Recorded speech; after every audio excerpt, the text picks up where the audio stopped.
Hey everyone, I'm back right as I was ending the last broadcast.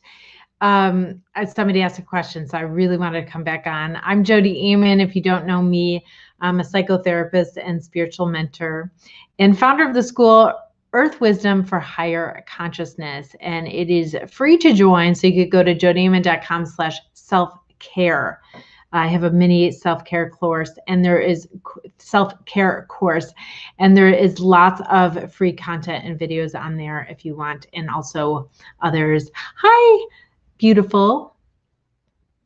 So Holly asked me a question just as I was hanging up, and I thought this would be a great topic for a video, so I thought I'd hop back on quickly.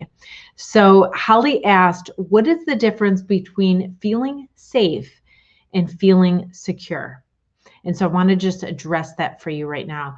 Feeling safe is like present tense, right? You could only feel safe or not in the present. I guess you could have like a general feeling of safety in your life. Like in general, I feel safe because, I have a roof over my head and food, and I'm not living in an abusive relationship. And so in general in my life, I have a general feeling of safety. But see how there's a present tense to it. So in any moment, I could feel safe or not. So in any moment, I could feel safe or I could not feel safe, because it's like a physical safety. There's also an element like of an emotional safety. Like if you're emotionally vulnerable, so that's if you're physically vulnerable to a physical threat, you could be not safe. That's when you're in danger. So being vulnerable is not dangerous. Being vulnerable when there is danger is dangerous. So you could be safe when you're vulnerable unless there's danger around, if that makes sense. So in any moment you could be safe, and you could judge if you're safe or not. And in general, like say you've had really chaotic life and bad things have happened, you might generally never feel safe. You might feel like I'm never safe. Something bad could happen at any time. It's a horrible, stressful way to live, and I'd advise healing that, because you don't have to live that way. I get why you are, but it's horrible suffering. But sometimes people sense that they're a little bit in control when they think that that is actually more controlled and better. Because if they don't think that they're always at risk, then something could happen like out of the blue and it'd be worse. And that's not really a helpful way to think. It's actually more destructive than supportive or helpful to you. So safe is like in the moment, how you feel safe. You could be emotionally safe or not as well. Or I guess mentally safe or not. Because mentally, if you're having a lot of negative judgments in your head, that's mentally unsafe, like you're beating yourself up.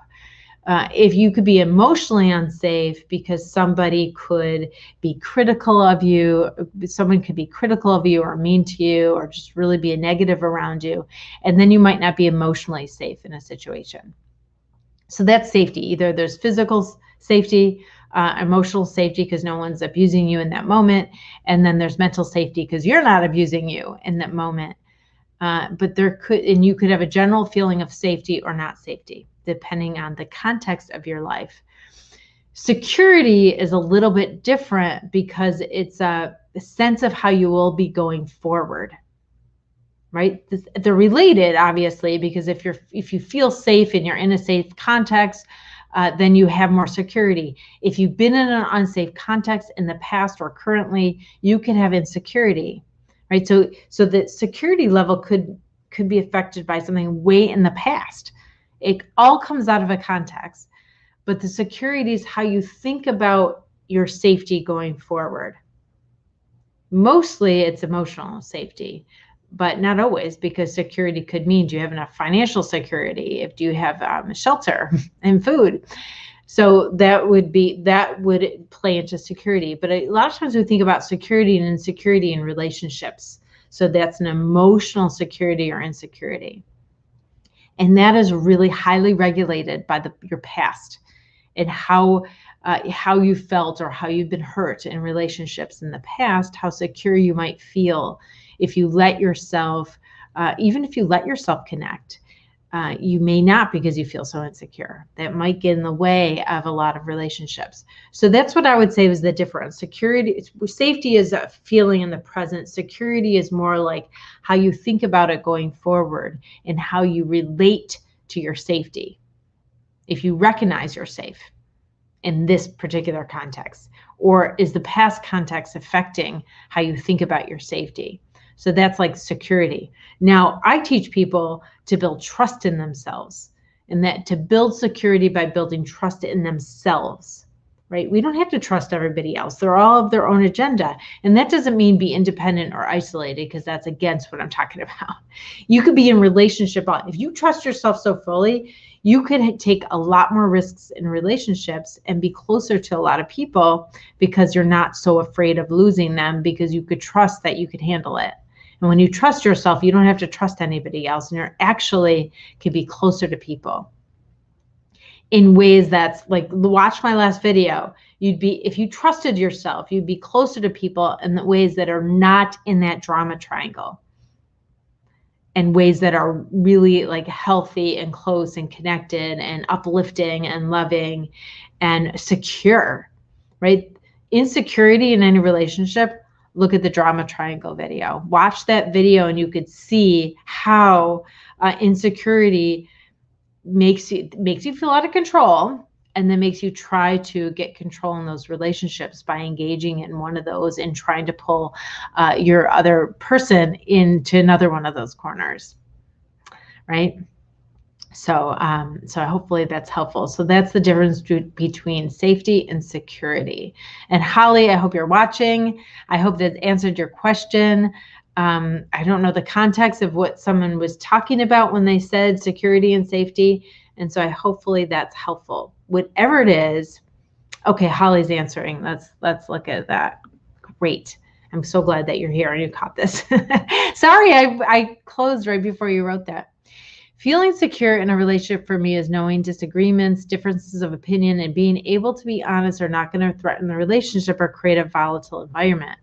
How does this relate to not feeling safe? Yeah, well, when you're secure in a relationship, when you feel secure in a relationship, you're thinking that even though there's some conflict, even though there's some disagreements, that you have trust in yourself and in that other person, and to get through them, right? To negotiate, to figure it out, to release it, to support each other, right? And how does this relate to not feeling safe? When people don't feel safe, when people feel like they're vulnerable and they could get rejected really quickly because they've been rejected in the past, or they could get hurt, or vulnerability is not safe for them, if they think it's not safe, then a lot of times the insecurity comes online. So if you feel like you've never been safe before and you're not safe in relationships because people hurt you, then it's going to affect how secure you feel. And if there's disagreements, you panic because you think that that they're going to leave you, right? You panic if you feel not safe in relationships and there's a disagreement, you think they're leaving you, and then you think your abandonment is not safe. Because our brain evolved for 2 million years in hunter-gatherer times, and we lived in community.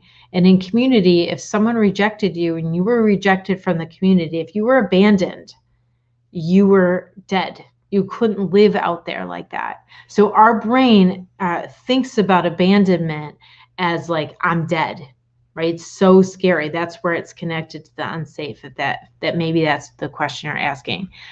Holly says, it seems to be able to lag in the lives. A lag. There seems to be a lag in the life. Oh, a lag in the sound. I know. I apologize. Oh, when you posted and then it was, I know what you're saying. So by the time you posted, it took a while for me to read it. I understand. I'm sorry about that. So I'm glad it came back on. I hope I answered your questions. And I hope, because I thought this question would be really helpful for everybody else who's listening, because security and safety is a thing. It's all about trust. And there is some situations and contexts that you can't trust, and you have to do something about them to get yourself safe and get yourself out of them. And then there's some contexts that you are okay in and you can trust yourself to navigate. But if you have that history, then it'll affect how you think about these, and it'll bring these feelings of out of control. And then you'll try to get control. And actually, a lot of times that makes the situation worse. Unfortunately, that's why I was teaching about the drama triangle in the last video, because I really wanted you to understand. A lot of people don't realize why relationships go wrong for them and why people leave them or why people are mad or reject them, because they don't realize what they're trying to do to control the situation. People don't like, they might not be able to verbalize it, but they don't like being controlled. And so they'll just cut you off, and it does not feel very good at all. So, all right, well, I'll see you next week. Again, I'll try. I'll see you next week. And oh, another thing came in from Holly here. I've been working on my triggers. Good, Holly. We all have them, and they're intense, and sometimes they're unnecessary, and sometimes we could let them go. Not sometimes. We can definitely let them go if we don't need them. I've narrowed them to invisible and rejection. So those are your triggers. When you feel invisible, those are big, huge triggers for a lot of people. Feeling invisible makes us feel worthless, and being unseen. We need a witness for our lives. So being invisible is a huge witness, a huge trigger for a lot of people, and that's why. Invisible tends to mean safety, being secure. Invisible means safety, and secure is rejection. I'm on the fence that I can't decide. I tend to go with rejection more. Why do you have to decide which one is worse?